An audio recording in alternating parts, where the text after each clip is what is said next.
عبدالعالیٰ نے خبر دی، انہیں معمر نے، انہیں یحییٰ بن ابی کثیر نے، انہیں اکرمہ نے، انہیں ابو ہریرہ رضی اللہ عنہ نے کہ نبی کریم صلی اللہ علیہ وسلم نے ایک آدمی کو دیکھا کہ وہ قربانی کا اونٹ لیے جا رہا ہے۔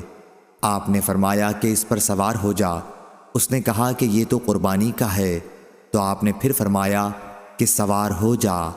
ابو ہریرہ رضی اللہ عنہ نے کہا کہ پھر میں نے دیکھا کہ وہ اس پر سوار ہے اور نبی کریم صلی اللہ علیہ وسلم کے ساتھ چل رہا ہے اور جوتے کا ہار اس اونٹ کی گردن میں ہے۔